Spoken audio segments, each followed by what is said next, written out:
Good evening. There is breaking news tonight. Investigators have identified a person of interest in the Christmas morning bombing in Nashville. Today, agents combed through a severely damaged downtown looking for clues after a parked RV rigged with explosives blew up. At least 3 people were hurt.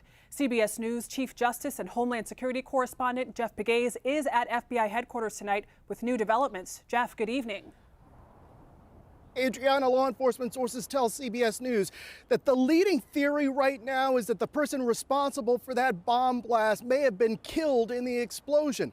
We're also being told that DNA tests are being conducted on human remains found at the scene. Today, federal agents raided the home of a person of interest in connection with the explosion. CBS News has learned that law enforcement has identified the man as Anthony Quinn Warner. This Google Maps image obtained by CBS News shows an RV behind the wood fence matching the description of the vehicle that exploded in Nashville. An FBI bulletin from the Weapons of Mass Destruction Directorate said Warner had a similar make and model RV, and the Google Street View shows an RV parked in the yard of the Warner's home. Today, part of the downtown area remains a crime scene. It's like a giant jigsaw puzzle created by a bomb that throws pieces of evidence across multiple city blocks. There is a picture emerging. Investigators have been able to trace the movements of the RV and the person driving it back almost 5 hours before the blast. On Friday at 1:20 a.m., it was at the intersection of Korean Veterans Boulevard and 2nd Avenue South.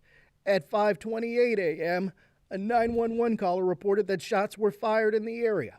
Later, there was another 911 call from someone telling police the recording from the RV was saying a bomb was going to explode. When police arrived on scene, the RV was spotted parked outside the AT&T building. Officers noticed blinds and clothes covering the window. Shortly thereafter, the warning of an imminent bomb started blaring through the streets. You can hear this message. Evacuate now. Command, all units are confirmed with PD. This is an explosive device. After the blast, sources say shell casings from a gun were found at the scene, perhaps set off by the large explosion. More leads for investigators to follow, along with about 500 tips.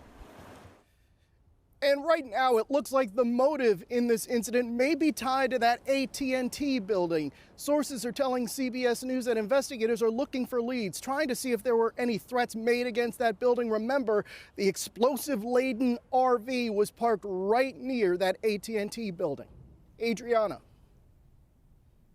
Jeff Pegues outside FBI headquarters in Washington. Thank you.